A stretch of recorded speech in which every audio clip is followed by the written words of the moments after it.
For the past decade, PCI technology has served as a ubiquitous I/O interconnect solution for computing platforms.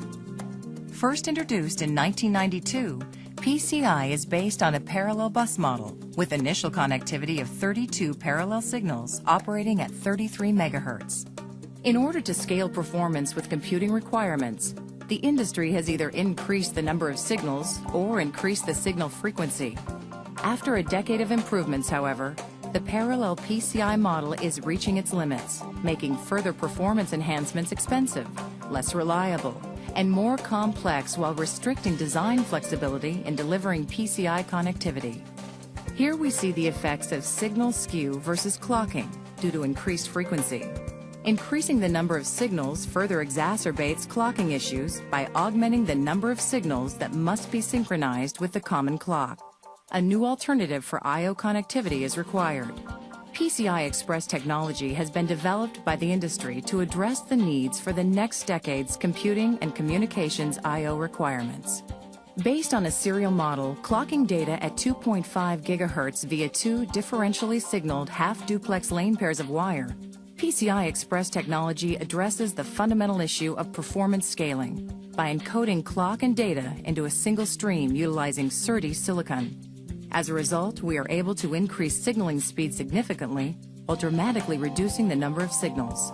The resulting reduction in pin count increases design flexibility while creating more efficient and cost-effective I/O solutions.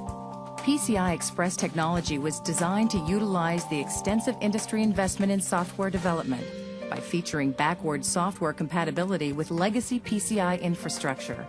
PCI Express architecture will be used in a wide range of design platforms as a chip-to-chip and chip-to-adapter technology. Desktop and notebook designs will utilize PCI Express slots and connectors along with Express card modules to deliver efficient connectivity solutions and true plug-and-play capability. These benefits are offered while simultaneously enabling an enhanced graphics performance roadmap and the transition to Gigabit Ethernet. By scaling the number or width of links, PCI Express technology can scale performance to enterprise requirements. The PCI Express specification enables multiple link widths, or presumably up to 80 gigabits per second of link performance at a 2.5 gigabit per second signaling rate, and can be further enhanced through signaling rate increases. Scaling width and frequency within a serial infrastructure does not have the same limitations as discussed in a parallel model due to each signal containing encoded clock and data. Servers are expected to utilize PCI Express technology via slots, server modules, and motherboard implementations. Next-generation modules and motherboard configurations deliver new flexibility in server motherboard design, aiding in delivery of dense rack mount and blade servers. By matching the performance requirements of 10 gigabit per second interconnects, PCI Express technology enables balanced server platforms, freeing processing power from traditional I/O bottlenecks. PCI Express technology also extends PCI's role in the communications industry. Within an internet infrastructure, PCI Express technology will be found embedded in traditional communications applications as well as extended into new interconnect uses. Initial PCI Express implementations will transition PCI-based connections to the higher performance and lower pin count offered by PCI Express designs. The industry is moving forward to PCI Express solution delivery in 2000.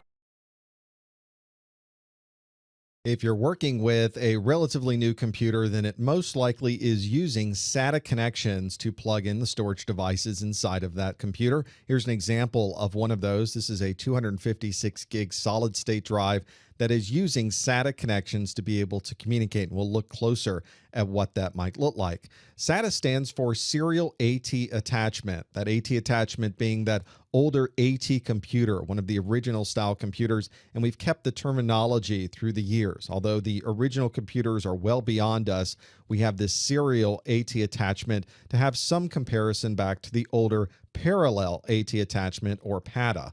We have different standards for SATA. One of the original SATA versions was version 1.0. It ran at 1.5 gigabits per second. There's also another standard, which is the SATA revision 2.0, which is running at 3.0 gigabits per second. The latest SATA standard goes even faster than that. That's SATA revision 3.0 that runs at 6 gigabits per second.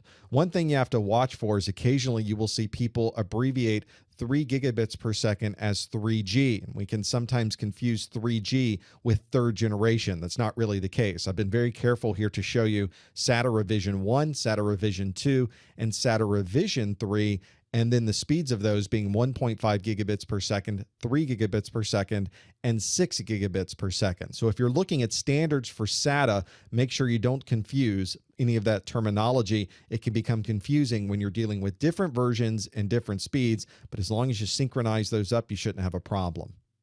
One of the advantages that SATA brings to the table is that the connections are much smaller on the motherboard. You can see one of the older IDE or PATA connections on this motherboard, and this motherboard also has SATA connections, 1, 2, 3, 4, 5, 6 different SATA connections. If you were to look at these cables side by side, you'd really see the difference. PATA uses these larger ribbon connections. Here's the SATA connections, a much smaller connector on the motherboard and a much smaller cable that's being used to the storage device. So for the purposes of managing cables inside of your computer and making sure that the airflow is maintained through your computer, SATA has some distinct advantages. This is the back of a SATA drive, very similar to the PATA in that your interfaces are on this side. It's actually this very small interface is the SATA data connection. This larger interface is actually the power for SATA. You've also got these jumpers, and then you have an older traditional power connection. This drive was built for a computer that may be transitioning between PATA and SATA, and they gave you the option you could either plug in with the newer SATA power or on the drive.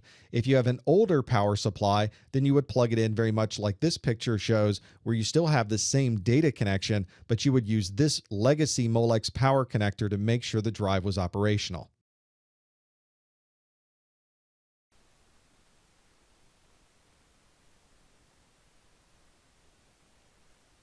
The abbreviation SCSI is pronounced SCSI, and this stands for Small Computer Systems Interface. It was a method of connecting storage devices in, at that time, were small computer systems or personal computers, and it was one of the very first ways that we had standardized storage on our computer systems. We were able to do quite a bit with this. We could string a number of devices together. They could be hard drives, they could be optical storage devices, and we could put up to 16 devices on one of these SCSI chains using a single cable and a single SCSI controller. So you were able to just put one interface in your computer and simply hang off the back of that interface 16 different devices. Through the years, there have been a number of different kinds of SCSI formats. You may see it called fast SCSI, ultra SCSI, there's ultra wide SCSI, there's ultra 2 SCSI, and so on. All of these formats tend to be backwards compatible, but the best possible performance you're going to be would be to get a storage device and a controller that were using the same type of SCSI interface. Before USB came along, SCSI was really the standard for connecting our peripherals together. We would plug in printers, scanners, tape drives, CD-ROM drives, anything that needed an external connection. SCSI was the format that we were using. On these SCSI buses, we had different sizes. We had a narrow bus SCSI. Some SCSI was a wide bus. The narrow bus could plug in 8 devices that we could string onto an individual controller. The wide bus allowed us to have 16 different devices on a single controller. The part of SCSI that really makes it powerful is that the interface and the communication itself is very, very intelligent. It's very powerful. We're able to do a lot of different communication over that SCSI bus, and it was very simple to plug in. Even though we were able to control so many diverse kinds of devices, it was a single type of interface. We assign a number to it, and now we've got a SCSI connection on our computer. SCSI has been around for a very, very long time. But even today, especially in large server farms, we see SCSI interfaces for hard drive controllers, and especially on virtualized environments, we see a lot of SCSI being used. Even though it's not a physical SCSI connection, we're still using that SCSI standard of protocols to communicate over these virtualized systems. One particular piece of SCSI that was very important, especially early on in SCSI, was the termination. You could plug many devices in, but the last device had to have what we called a terminator on the end of the chain. That way, the SCSI communication knew exactly where the signal ended. Without a terminator, none of these devices would be able to operate properly. The newer SCSI devices tend to have these terminators built into the device, and you can enable or disable the terminator just by clicking a button. But the older devices needed a physical terminator that you would connect to the interface that was on back of the SCSI device. There are many different types of interfaces that you'll see for SCSI. They've changed quite a bit through the years. Here's an example of one. You can see this one happens to be an Ultra 3 SCSI connection, and you can see a PATA connection right next to it. They're almost the same size. The SCSI might be a little bit shorter. This is a view from above. If we were to look at it from the side, you can see the interface connector is a little bit different than the PATA or the SATA connections that we've used before.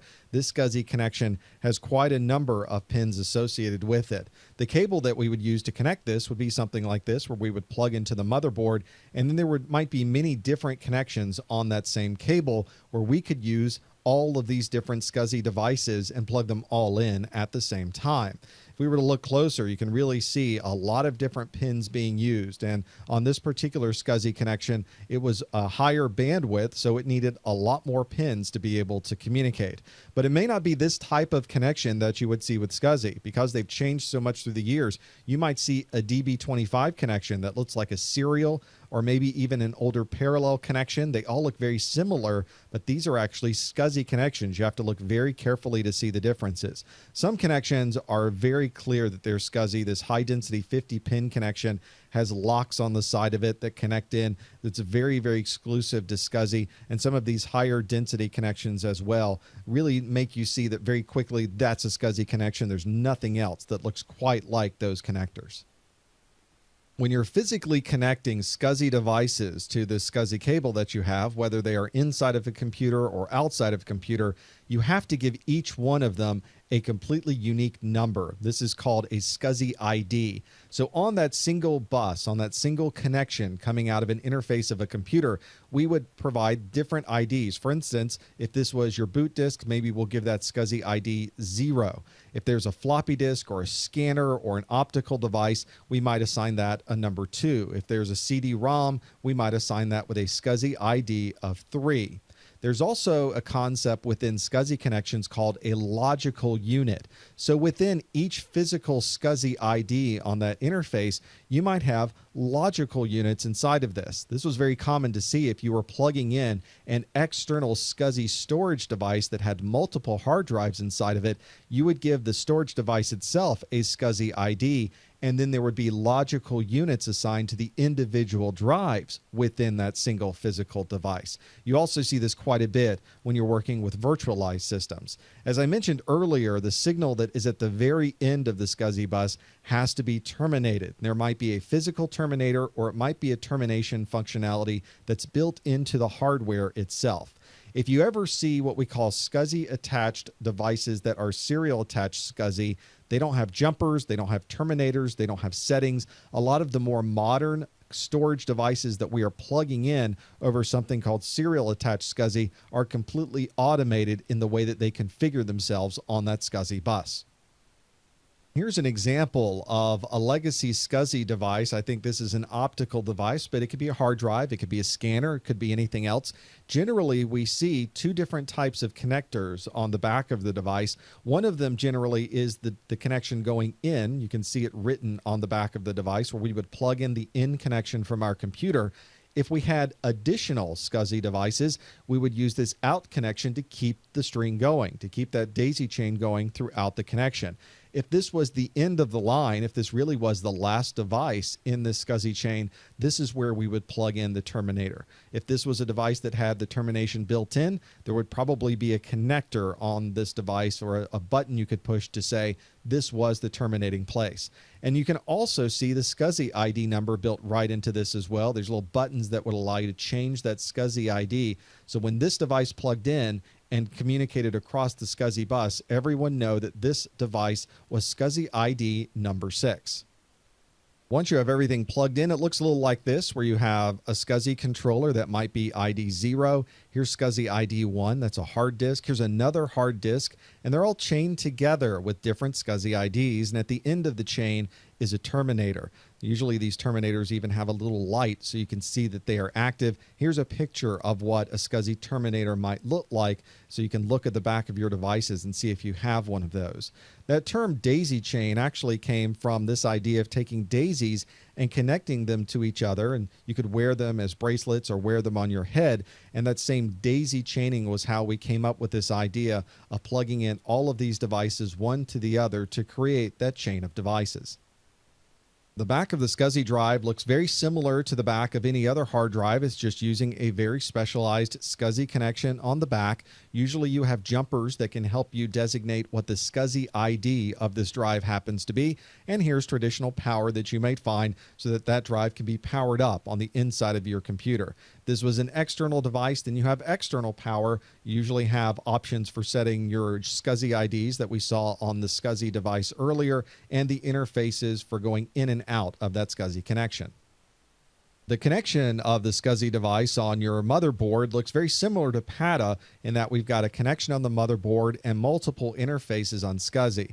But of course, with PATA, we are limited to 2 individual devices, whereas with SCSI, especially the wide bus SCSI, I can connect up to 16 devices, and you would simply find the closest connector to you and plug it in. It doesn't matter where along this particular cable we plug in our SCSI device. The determination of how this device communicates is associated with the ID that you assign to the SCSI device. So you simply plug into the closest connector to you and plug in all of your different SCSI devices, make sure they have different SCSI IDs, and your SCSI communication is now complete. Once you follow those rules, SCSI is very simple to get running, and it's going to provide you with a lot of flexibility to plug in multiple storage devices.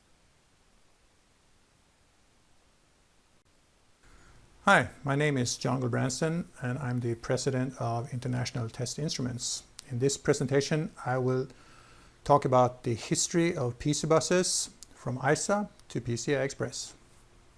So, it all started back in 1981 when IBM created the original IBM PC.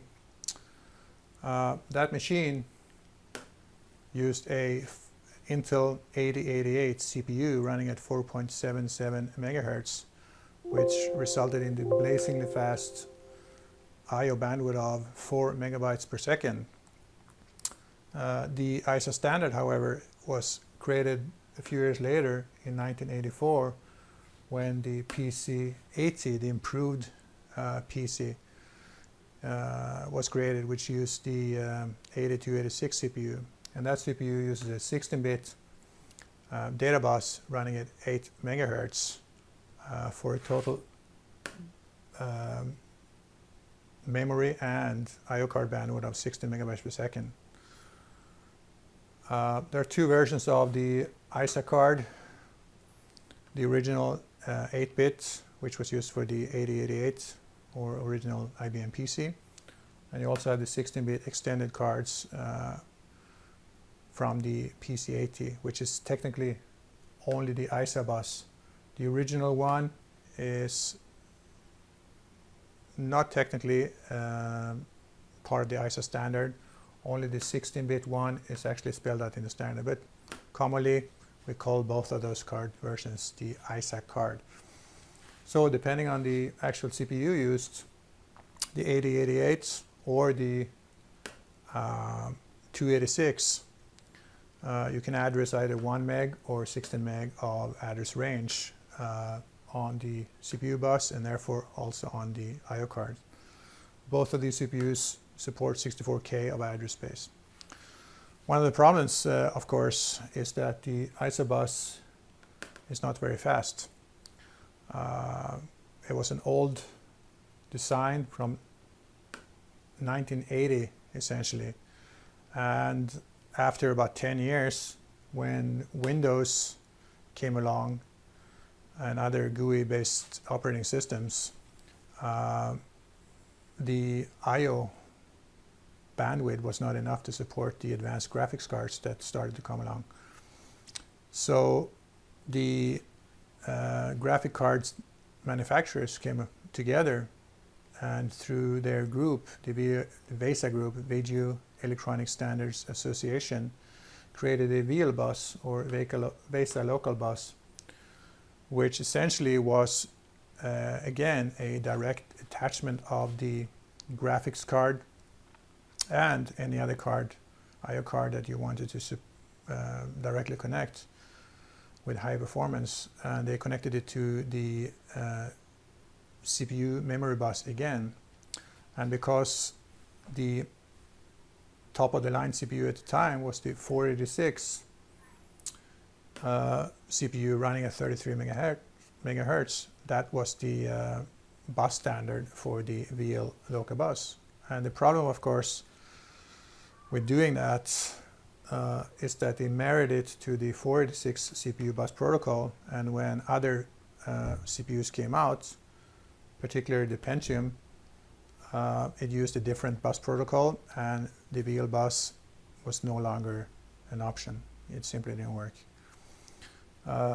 Later on, IBM tried to create a future-proof and CPU-independent alternative to the ISA bus as part of their MCA microchannel architecture design. And we'll talk about that bus and the VL bus in some future slides. This slide shows the original IBM PC80 motherboard from 1984. This is the board that uses a 8286 CPU. And you can here see the two different slots. This is the legacy original PC slot, and this is the extended, you can see the extension here, connector for the actual ISA slot, which is part of the ISA standard from 1984. So technically this is the only true ISA slot, but we refer to both as ISA slots and therefore ISA boards. So in this slide behind me here, you see the pinouts of the ISA bus connector. This is the hold connector for the that is spec'd as part of the 286 computer, and this part here is the original PC connector, the 8-bit. You have 8 data bits on this connector, and you have another 8 on this. So in total, you have 16 for the whole interface.